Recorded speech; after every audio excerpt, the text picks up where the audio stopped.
오늘 우리에게 주신 하나님의 말씀은 사도행전 23장 11절입니다. 그날 밤에 주께서 바울 곁에 서서 이르시되 담대하라.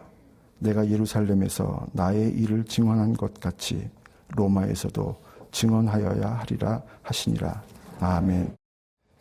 지난 시간에 살펴본 것처럼 바울을 신문하기 위해서 천부장이 소집한 산헤드린 공회에서 사두개파와 바리새파가 격돌했습니다. 바울이 언급한 부활을 두고 그 두 진영이 서로 자기 진영 논리를 내세우면서 격돌한 것이었습니다. 그들이 서로 말로만 격돌한 것이 아니었습니다. 그들은 완력까지 동원해서 격돌했습니다. 그들끼리만 격돌했던 것도 아니었습니다. 그들은 서로 바울을 붙잡아 끌어당기면서 완력을 동원하고 격돌했습니다. 완력을 동원한 그들의 격돌이 얼마나 격심했던지 그들에게 바울이 찢겨질까 염려한 천부장이 부하들에게 명령해서 그들의 격돌 속에서 바울을 빼앗아 오게 했습니다. 우리말 찢겨질까로 번역된 헬라어 동사 디아스파오는 박살나다, 산산조각나다는 의미입니다.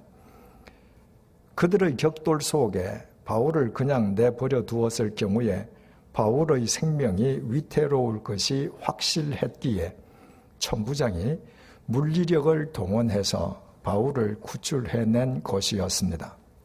그리고 천부장은 부하들로 하여금 바울을 안전하게 로마군의 요새로 옮기게 했습니다.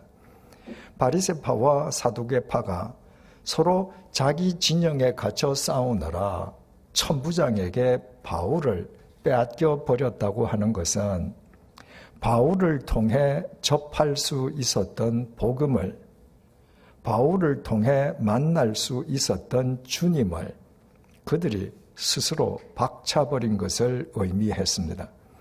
다시 말해 그들이 바울을 통해 주님 안에서 얻을 수 있었던 새로운 미래, 영원한 미래를 영영 상실해버린 것이었습니다. 자기 진영 논리에 갇혀서 일평생 도관의 쥐처럼 살아가는 것은 이처럼 어처구니 없는 결과를 초래합니다. 반면에 천부장이 그들의 격돌 속에서 바울을 빼앗아 내어왔다는 것은 하나님께서 천부장을 도구 삼으셔서 결코 짧지 않은 당신의 손으로 당신의 증인인 바울을 구출해 내셨음을 의미했습니다. 유대 사회에서 날아가는 새도 떨어뜨린다는 무소불위의 산헤드린 공회도 하나님의 손에서 바울을 빼앗아 낼 수는 없었습니다. 그리고 오늘 본문은 그날 밤에로 시작되고 있습니다. 바울이 산헤드린 공회에서 곤욕을 치르고 봉변을 당했던 바로 그날 밤이었습니다. 바울이 주님을 위해 곤욕을 치르고 봉변을 당했다고 해서 그날 밤에 고대 광실의 비단 금침이 바울을 기다리고 있었던 것은 아니었습니다. 바울은 그날 밤에도 전날 밤처럼 로마군 요새 속 감방에서 밤을 맞았습니다. 바울은 주님의 부르심을 받은 이후에 자신의 전 생애를 주님께 바쳐 드렸습니다. 자신의 젊음도, 열정도, 출세할 수 있었던 모든 가능성도 아낌없이 주님께 송두리째 바쳐 드렸습니다. 하지만 이미 인생 말년에 접어든 노년의 바울은 그날 밤에도 계속해서 차디찬 감방 속에서 그 밤을 맞았습니다. 그렇다면 그 밤은 얼마나 암울하고도 절망스러운 밤이었겠습니까? 하지만 오늘 본문 11절은 그 차디찬 감방 속에서 대반전이 일어났음을 보여주고 있습니다. 그날 밤에 주께서 바울 곁에 서서 이르시되 담대하라. 네가 예루살렘에서 나의 일을 증언한 것 같이 로마에서도 증언하여야 하리라 하시니라. 그날 밤에 그 차디찬 감방 속에 바울 홀로 있었다면 그 밤은 암울과 절망의 밤일 수밖에 없었을 것입니다. 하지만 그날 밤 그 차디찬 감방 속에 바울은 혼자가 아니었습니다. 주님께서 지금까지 늘 그렇게 해 오셨던 것처럼 그 차디찬 감방 속의 바울 곁에서 바울과 함께하고 계셨습니다. 그날 밤 주님께서 바울과 함께하고 계셨기에 그 밤은 암울과 절망의 밤이 아니라 밝아오는 여명을 향한 소망의 밤이었습니다. 그날 밤 주님께서 바울과 함께하고 계셨기에 그 차디찬 감방은 로마 황제의 황궁보다 더 따스하고도 평안한 보금자리였습니다. 그날 밤 주님께서 그 차디찬 감방 속의 바울 곁에 그냥 계시기만 하셨던 것이 아니었습니다. 그날 밤 주님께서는 그 차디찬 감방 속의 바울에게 그가 예루살렘에서 주님을 증언했던 것처럼 제국의 심장 로마에서도 당신을 증언하게 될 것이라고 말씀하셨습니다. 이미 인생 말년에 접어든 노년의 바울을 주님께서 계속해서 당신의 증인으로 사용하시겠다고 언약해 주신 것이었습니다. 로마 제국의 출세하고 성공한 사람들에 비한다면 아무짝에도 쓸모없는 인생 말년의 자신을 주님께서 계속해서 당신의 증인으로 사용해 주시겠다고 언약해 주시는 것은 바울에게 얼마나 큰 위로요, 격려였겠습니까? 그래서 그날 밤 차디찬 감방 속에서 바울이 맞았던 그 밤은 환희와 감격이 넘치는 축제의 밤이었습니다.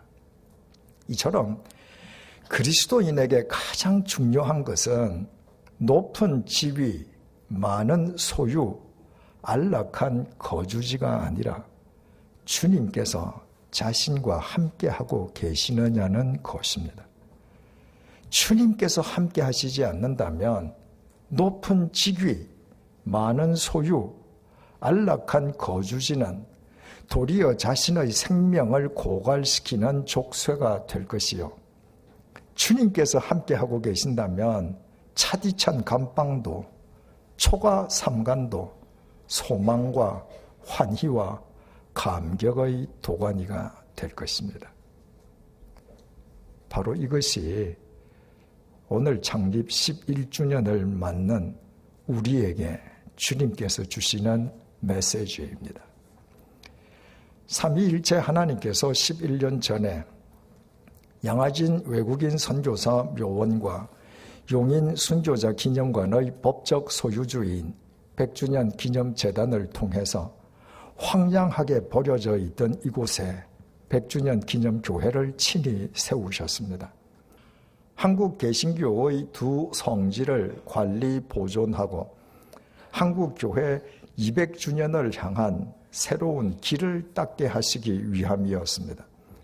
그리고 원근 각처에서 수많은 당신의 백성을 보내주셔서 100주년 기념교회가 부여받은 소명과 시대적 사명을 다하는 아름다운 신앙 공동체로 일구어져 가게 해주셨습니다.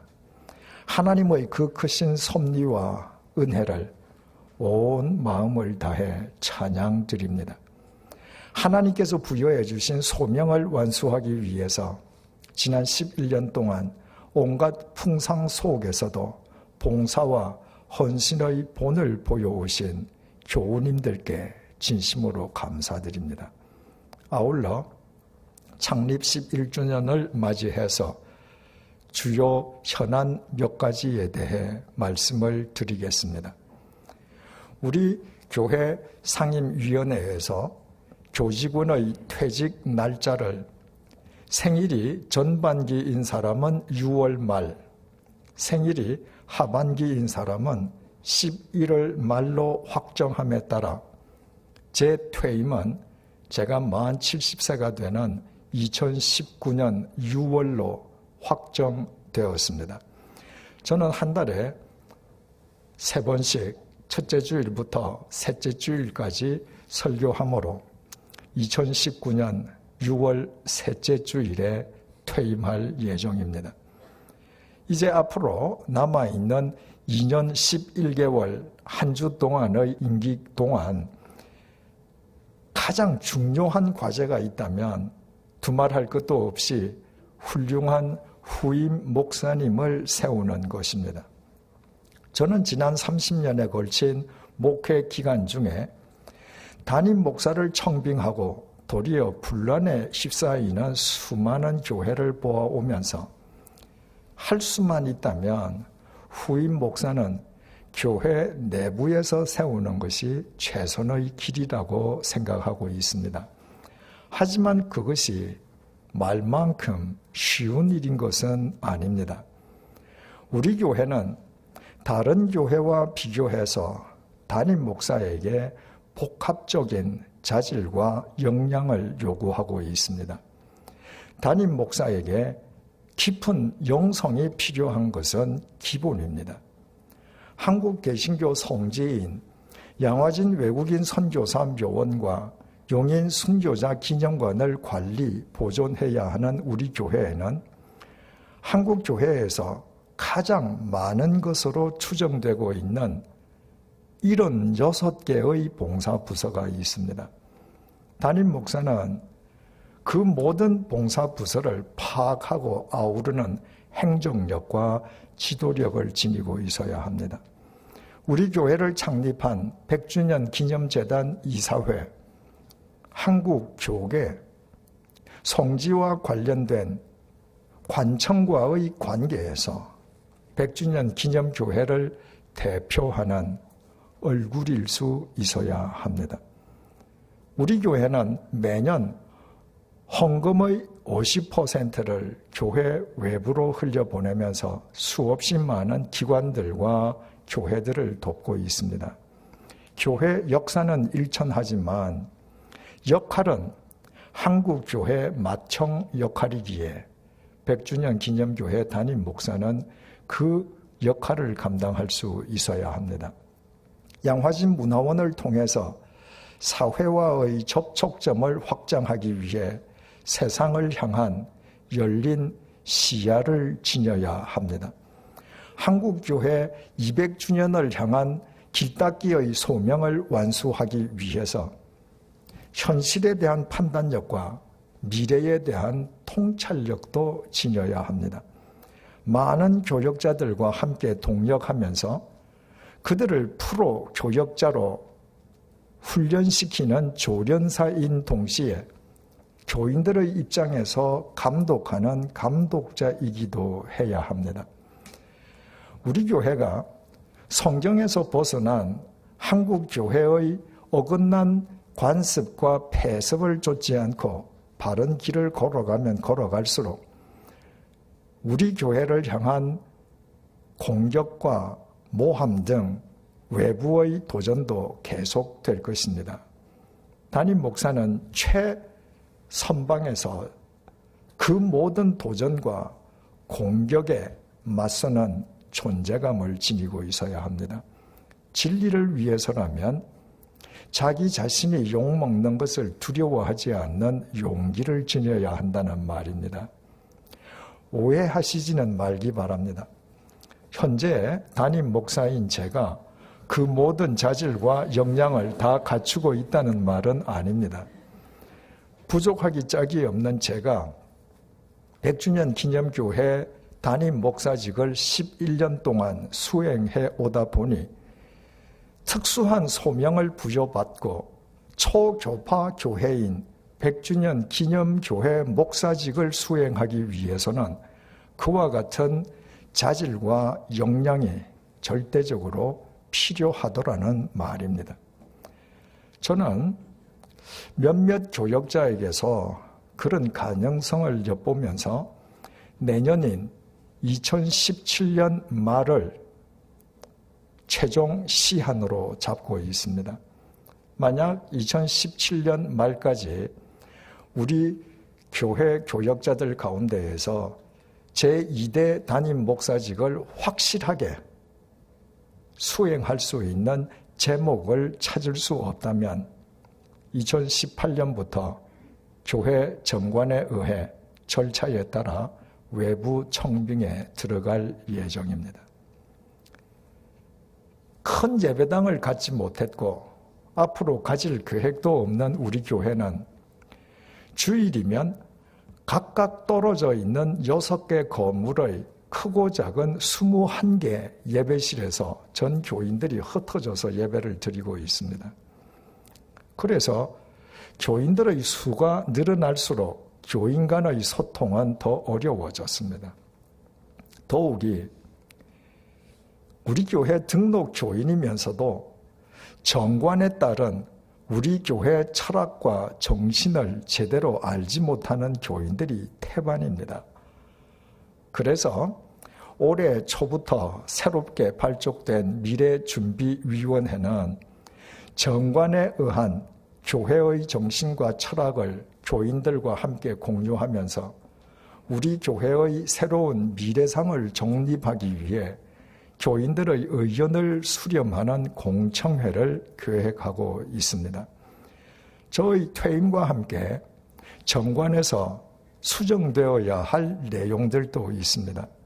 이를테면 장로 권사 호칭자 자격에 새신자 반 10주, 성숙자 반 10주, 사명자 반 10주, 총 30주간의 신앙 훈련이 명시되어 있는데 제가 강의한 그 모든 프로그램들은 제가 퇴임함과 동시에 폐강됨이 마땅할 것입니다.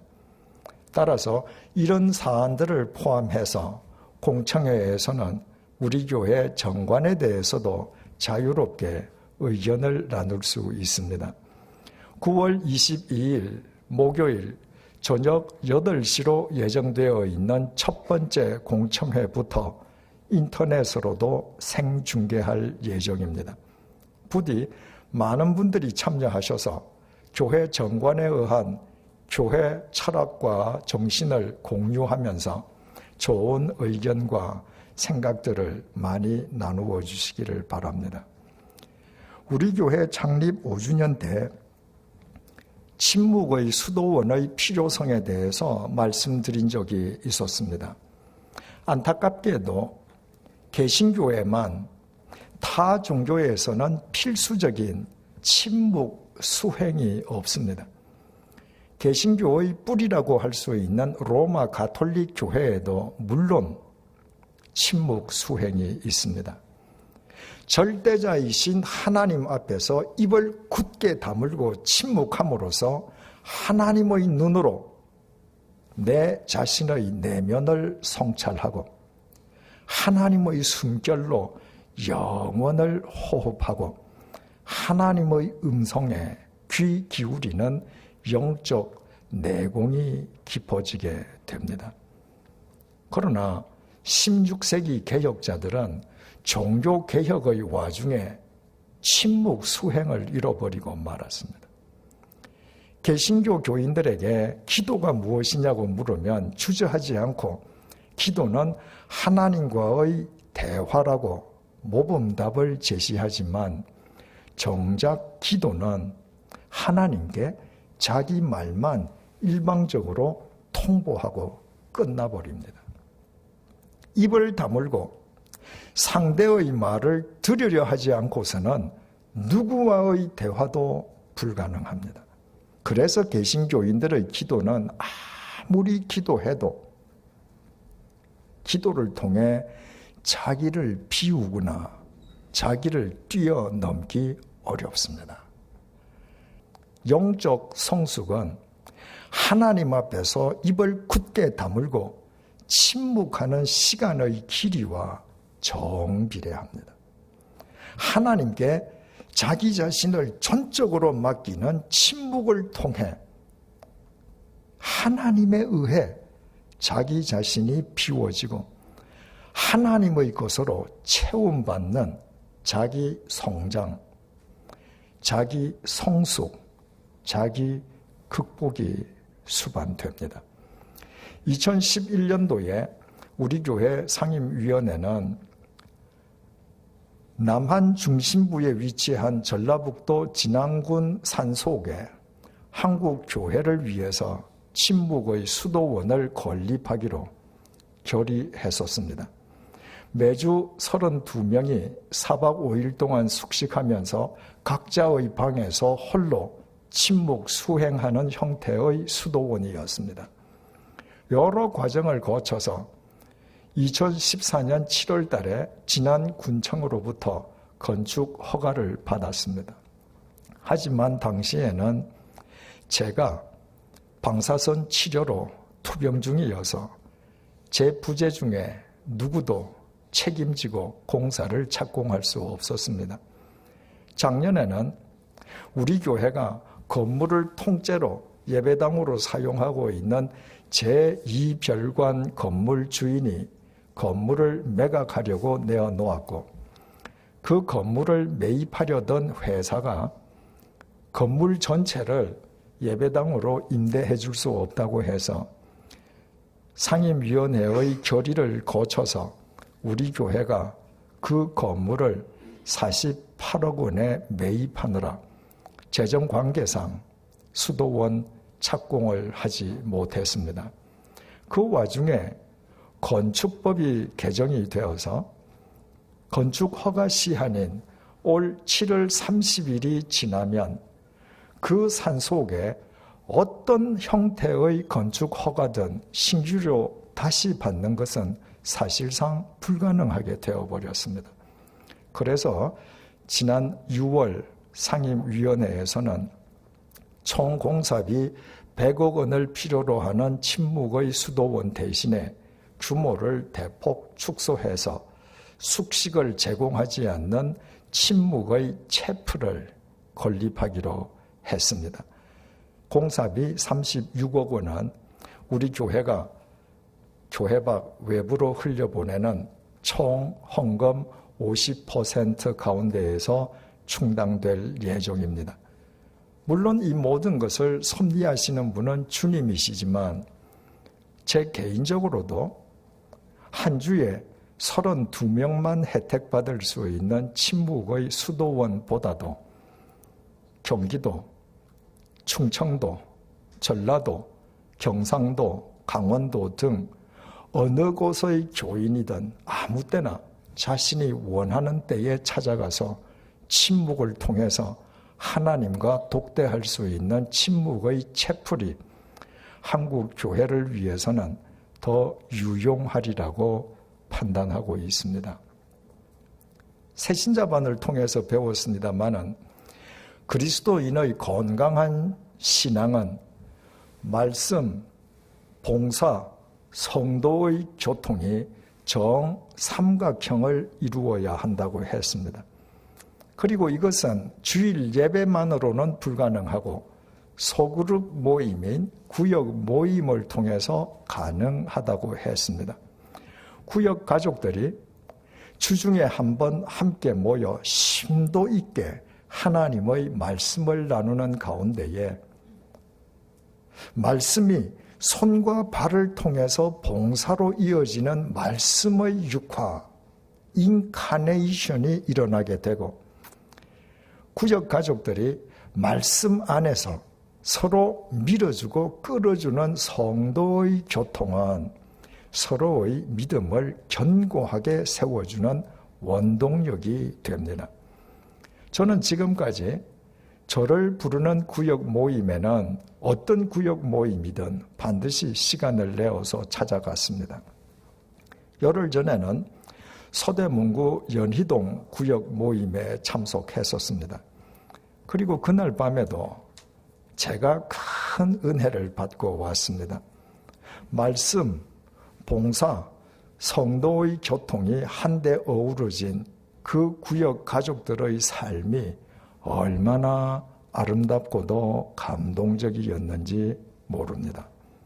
소그룹 모임을 통해서만 누릴 수 있는 심오한 영적 감동이었습니다. 저는 100주년 기념교회 담임 목사로서 우리 교회에 출석하는 모든 교인들이 구역 모임을 통해 그와 같은 심오한 영적 감동을 누리며 살아가기를 소망하고 있습니다.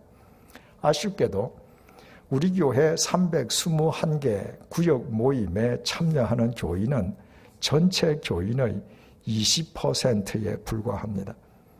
그래서 내년에는 구역 모임의 수를 2배로 늘리고 여러 제약과 어려움이 있지만 내년부터는 2년 동안 제가 직접 구역장 성경 공부를 인도하려고 합니다. 내년부터 저와 함께 구역장 성경 공부를 하면서 구역장으로서 구역 가족들과 함께 말씀의 능력을 삶으로 체험하기 원하는 분들은 교구 목사님들께 신청해 주시기를 바랍니다. 특별히 장로, 권사, 호칭자들 가운데에 60대 초반에 해당되는 분들은 가능하다면 모두 구역장이나 권찰로 섬겨주시기를 부탁합니다. 그리스도인 개개인의 영적인 힘도, 교회의 힘도 소그룹 모임에서 나옵니다. 구역 모임이 튼튼하면 담임 목사가 바뀌어도 세월이 흘러도 교회는 흔들림 없이 보다 나은 미래를 일구어 나갈 수 있습니다. 그러나 그 모든 것보다 더 중요한 것은 주님께서 우리와 함께 하고 계시느냐는 것입니다. 더 정확하게 표현하면 이미 우리와 함께 하고 계시는 주님께 우리가 민감하게 깨어 사느냐 하는 것입니다. 주님께서 바울을 떠나 멀리 가 계시다가 그날 밤이 되어서야 비로소 바울을 기억하시고 부랴부랴 그 차디찬 감방 속의 바울을 찾아오셨던 것이 결코 아니었습니다. 주님께서는 다메섹 도상에서 바울을 불러내신 이후 바울이 어디로 가든지 항상 바울과 함께 계셨고 바울은 어디로 가든지 항상 자신과 함께하고 계시는 주님께 민감하게 깨어 있었습니다. 그래서 그날 밤 그 차디찬 감방 속에서도 바울은 제국의 심장 로마에서도 당신의 증인이 되어야 하리라는 주님의 음성을 분명히 들을 수 있었습니다. 우리와 함께하고 계시는 주님을 우리가 매 순간 인식하지 못한다면 100주년 기념교회가 아무리 부흥한다 할지라도 주님과 무관하게 살아갈 우리로 이루어진 100주년 기념교회는 세상 사람들로부터 조롱받는 또 하나의 고급 사교 클럽이거나 추악한 이익 집단으로 전락하고 말 것입니다. 그러나 우리 한 사람 한 사람이 우리와 함께하고 계시는 주님께 매 순간 민감하게 깨어 살아간다면 우리 교회는 흔들림 없이 더 견고한 주님의 교회로 세워져 갈 것입니다. 작년에 우리 교회 표어는 요한복음 14장 20절에 기인한 너희가 내 안에 내가 너희 안에 였지 않습니까? 영이신 주님께서는 이미 영으로 우리 안에 임해 계시고 당신 자신이신 당신의 말씀으로 우리를 품고 계십니다. 우리 모두 말씀과 기도를 통해 그 주님께 민감하게 깨어있는 그리스도인들이 되십시다. 말씀과 기도를 통해 우리 각자를 향한 주님의 음성에 귀 기울이며 살아가십시다. 말씀과 기도를 통해 주님의 입과 눈 그리고 손과 발로 살아가십시다. 보잘것없는 담임 목사가 교체되어도 아무리 세월이 흘러도 여호와의 손이 짧으냐는 올해 우리 교회의 표어처럼 결코 짧지 않은 손을 지니신 주님께서 한국교회 200주년을 향한 길닦기로 우리를 계속해서 사용해 주실 것이요, 우리의 증언을 통해 이 세상을 정화시켜 가실 것입니다. 주님의 몸된 100주년 기념교회로 부름받은 우리에게 그보다 더 큰 영광은 없습니다. 기도하시겠습니다. 주님, 우리와 함께 계시기에 이곳에 우리가 모였습니다. 주님, 우리와 함께 계시기에 우리의 모임이 100주년 기념교회가 되었습니다. 주님, 우리와 함께 계시기에 지난 11년 동안 우리 모두 한국 개신교의 두 성지를 보존하고 한국 교회의 미래를 위한 길닦기의 소명에 충성해 왔습니다. 주님, 우리와 함께 계시기에 우리를 올가 매려던 차디찬 감방의 도전도 등히 극복할 수 있었습니다. 주님, 우리와 함께 계시기에 앞으로도 우리가 달려가야 할 소명의 길을 최선을 다해 달려가겠습니다. 100주년 기념교회를 이루고 있는 우리 모두 어떤 경우에도 주님, 우리와 함께 계심을 잊지 말게 해 주십시오.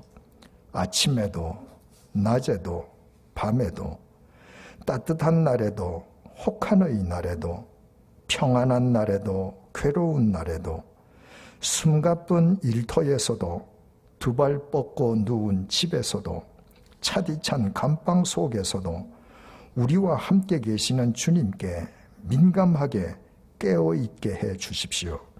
그리하여 담임 목사가 교체되어도 아무리 세월이 흘러도 모진 비바람이 몰아쳐도 인류 역사 속에 100주년 기념교회를 통한 주님의 섭리가 더더욱 아름답게 펼쳐지게 해 주십시오. 예수님의 이름으로 기도드립니다.